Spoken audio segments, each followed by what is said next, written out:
kita sendiri. Faham? Sembahyang kita zuhur tadi, kita siwak. Lepas tu, salli ala sayyidina Muhammad, sembahyang kita asar tak siwak. Tak gosok gigi. Maka sembahyang kita yang siwak tadi 70 kali ganda daripada sembahyang tak gosok gigi tadi. Bukan dengan orang lain. Orang sebelah kita ni, kita gosok gigi macam nak lepas. Dia tak gosok gigi, dia tak ada gigi. Tapi sembahyang dia khusyuk. Sembahyang kita ni bismillah belakang faham.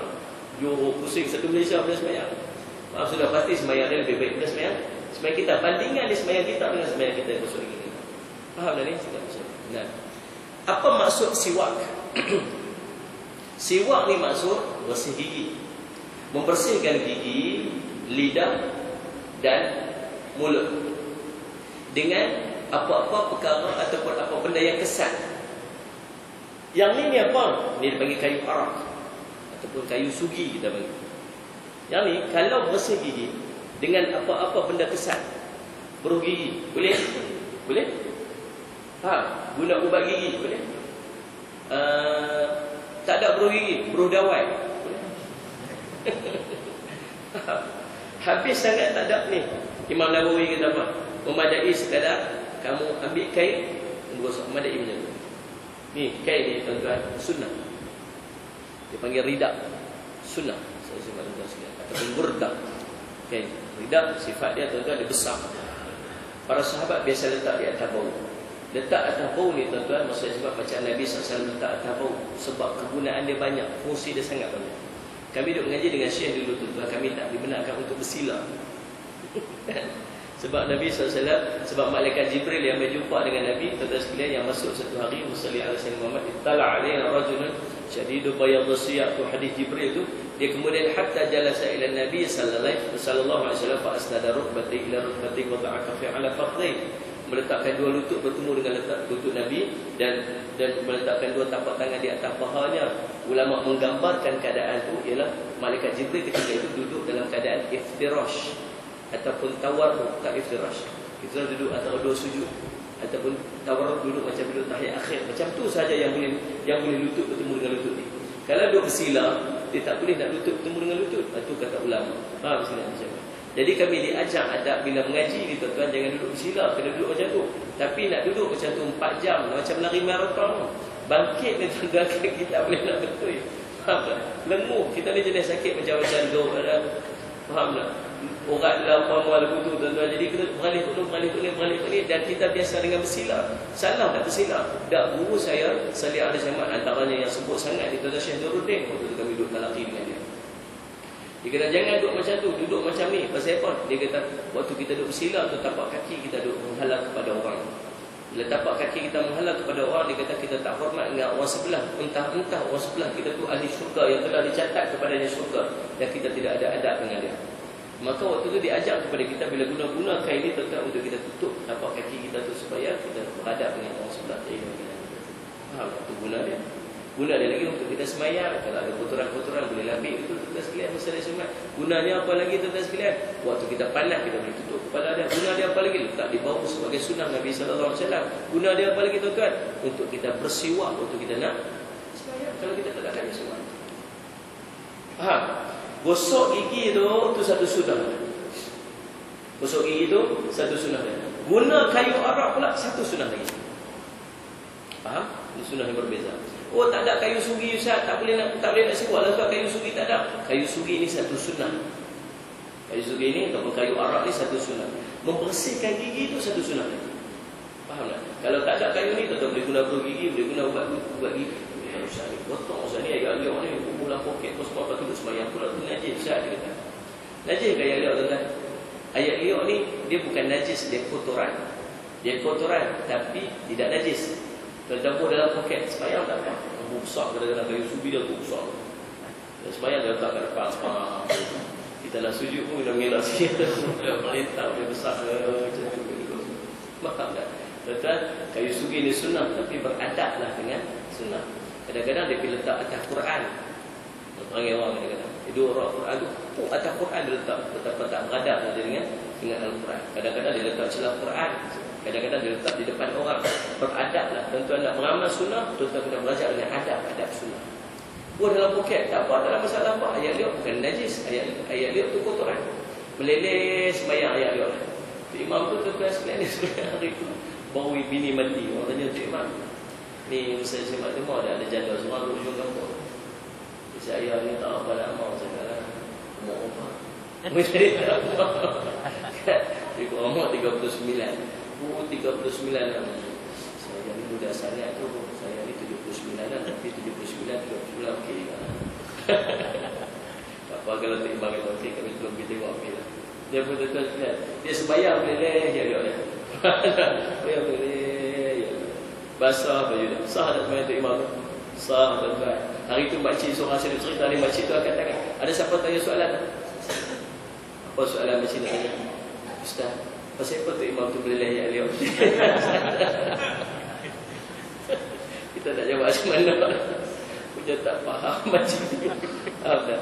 Dan cerita subhanallah, beleleh dia sampai basah baju pun tak apa. Sebab apa? Dia kotoran tapi tidak najis. Ada juga ayat liuk yang najis, sebab tu kena berhati-hati. Kadang-kadang kita duduk larang tidur dalam masjid tu pasal tak jaga yang apa. Faham tak? Ayat liuk yang najis ni apa? Ayat liuk yang keluar daripada ma'ud, apa ni panggil apa saudara? Daripada perut apa? Saudara saya mat. Daripada dalam perut. Yang keluar daripada dalam perut tu ayat liuk. Ada basi. Faham tak? Yang keluar hijau kuning tu. Ayat liuk yang keluar waktu khatib tu main Jumaat tu, khutbah Jumaat tu. Depa masuk ke masjid tuan-tuan. Apa masuk masjid baca doa masuk masjid, depa masuk doa tidur hari Jumaat. Faham? Imam setting cantik dah. Bismillahirrahmanirrahim ya wa'amud. Tu imam assalamualaikum depa bismillah dah. Tapi yang ajib tu tuan-tuan, bila time doa dia automatik angkat tangan tu. Pilih dah. Allahumma hadina biman. Depa bersalih. Depa Allahumma ighfir lil muslimin subhanahu. Ibadallah ni sakit. Aqimus solah, jaga automatik. Lena tu lena sungguh mengerah pada. Hari tu kita punya apa dia boleh kubah ke depan. Mengerah tu tak terang. Masuk dalam iman. Orang berakal. Orang duk rakam khutbah tu, dengar balik khutbah, dengar punya pura. Subhanallah. Faham? Tapi bila sebut aqimus solat, bangkit jaga. Tu nak kata kemas. Dan boleh angkat tangan doa waktu doa. Masya-Allah tuan-tuan nak abang berarti 20 tahun. Subhanallah. Leleh ya doa. Tok Guru saya kata tuan-tuan boleh menyebabkan batal sembahyang walaupun dia duduk. Pasal apa? Tuan-tuan tengok bila dia duduk dia tidur macam mana. Tidur bukan tetap bunga. Kenapa kata tak bunga? Sebab dia turun. Sebab dia turun ni. Sebab dia sembang ke depan. Unggun tak tetap tuan-tuan. Batal sembahyang. Batal ayat sembahyang. Dia bangkit tuan-tuan, satu dah batal sembahyang tu. Ni yang dia tarik balik.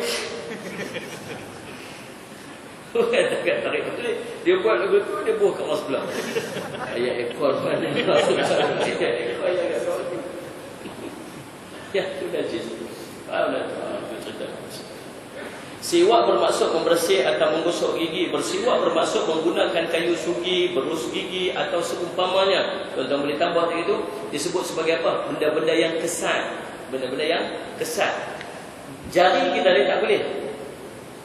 Jari ni seringan-ringan nak gosok gigi ni tuan-tuan ialah dengan kain. Itu pada pendapat Imam Nawawi rahimahullah. Maksudnya dia tak boleh guna kain. Guna jari tak boleh. Teruskan. Guna jari orang boleh. Punya jari lah. Apa-apa. Betul jari dia belok. Faham tak? Nampak apa ni? Siwak dia. Ambil jari yang belak. Kata habis siwak. Kalau orang lain punya boleh. Kita tak boleh. Kain seringan-ringan pada pendapat Imam Nawawi rahimahullah boleh. Tentu disebut dekat situ apa ni? Yang seumpamanya daripada perkara-perkara yang kesat atau benda-benda yang kesat. Dia kata Musa Ahmad bagi menghilangkan kotoran pada gigi, lidah dan mulut itu pada masa perbincangan dalam kitab fiqh. Gigi, lidah dan mulut. Tujuannya untuk menghilangkan bau mulut. Hadis di atas menjadi dalil bahawa bersiwak amat digalakkan ketika hendak mengerjakan solat. Selain itu ia turut digalakkan ketika perkara berikut. Yang pertamanya tuan-tuan, selain daripada waktu sembahyang untuk kita bersiwak ataupun membersihkan gigi ini, tuan-tuan faham lepas ni kalau sebut siwaknya yang terbayang tuan-tuan ubat gigi beruh gigi. Kalau tuan-tuan nak baik sembahyang tadi, tuan-tuan ambil wuduk di rumah. Rumah tuan-tuan yang dekat kan. Tuan-tuan ambil wuduk di rumah. Tuan-tuan boleh saja waktu tu tuan-tuan beruh gigi. ambil pergi dan tuan-tuan niat merugi itu untuk pergi sembahyang sehari, maka tuan-tuan dapat pahala bersiwak. Pahala tuan-tuan nak pergi pagi-pagi, subhanallah, nak pergi sembahyang subuh di masjid, tuan-tuan bangun mandi, ataupun tuan-tuan memang gosok gigi. Ada main sembahyang masjid tak gosok gigi? Allahu Akbar, 3 orang tu mahu pergi.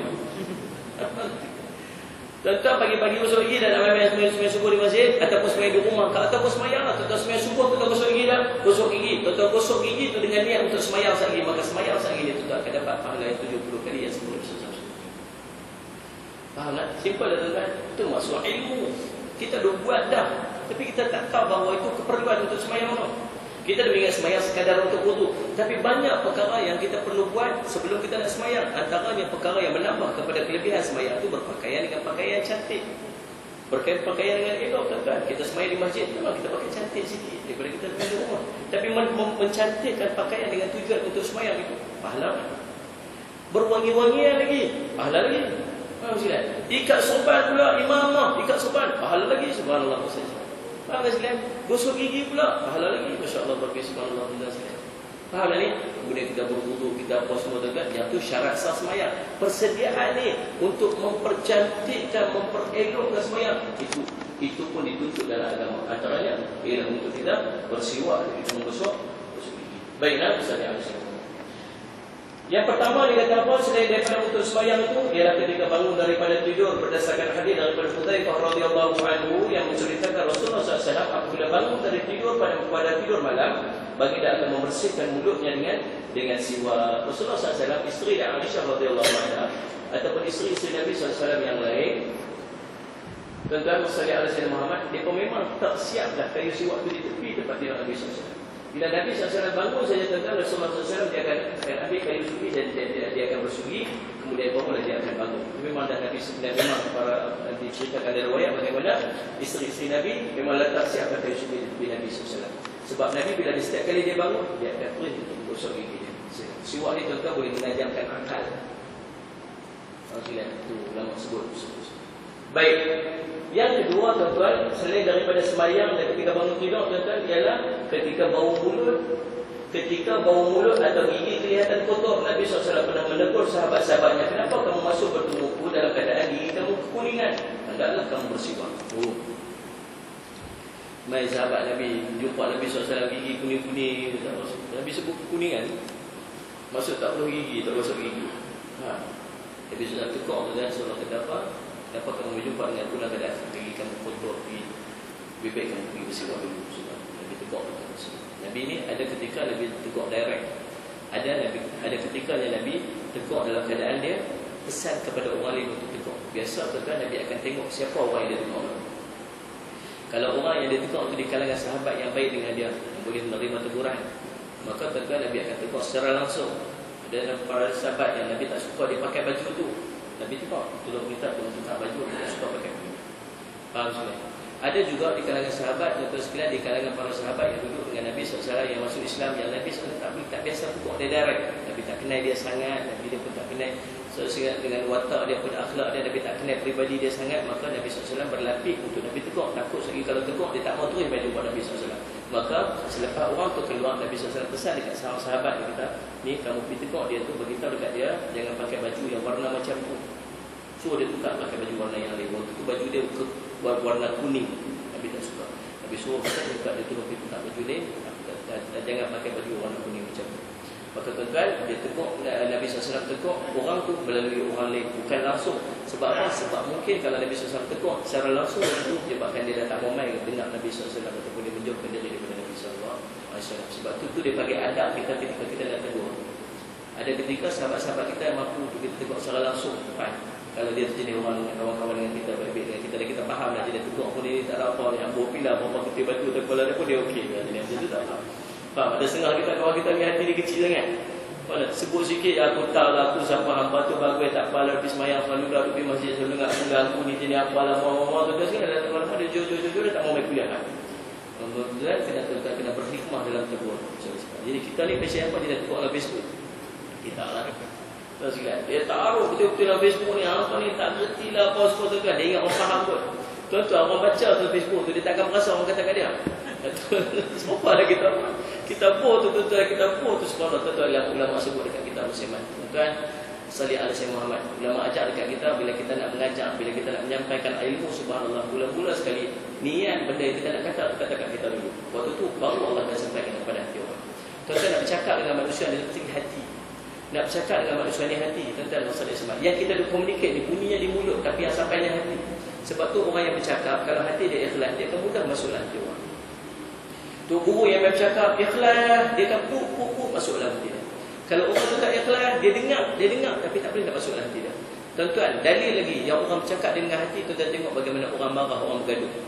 Orang marah dia bukan cakap belan, padahal waktu di depan muka dia semua yang ada muka tu. Tangan aku dah nampak dah kecil, dia tolong buka batu dekat, dia tuan-tuan apa bising tuan-tuan, kita duduk kat luar dengar, padahal dia pun cakap depan-depan. Boleh dah cakap belan-belan. Boleh cakap belan-belan. Aku nampak anak kecil. Ada ke? Tak ada lah tuan-tuan. Apa cakap punya kuat. Ada depan-depan. Tuan-tuan tengok pula orang yang bercinta. Orang cakap bercinta, cakap pelan-pelan. Kita duduk sebelah dia tak dengar dia kata apa. Tapi orang sana faham. Dia faham apa dia kata apa. Cakap pelan. Allahu Akbar subhanallah. 3 jam cakap.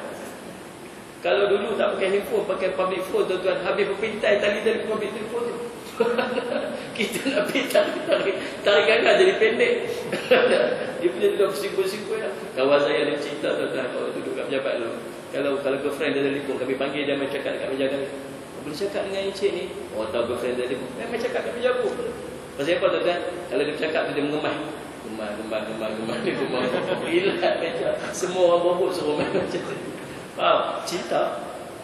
Orang cinta cakap pelan-pelan, bisik-bisik, pelan-pelan, dengar-dengar. Pasal apa? Orang yang marah tadi hati dia jauh.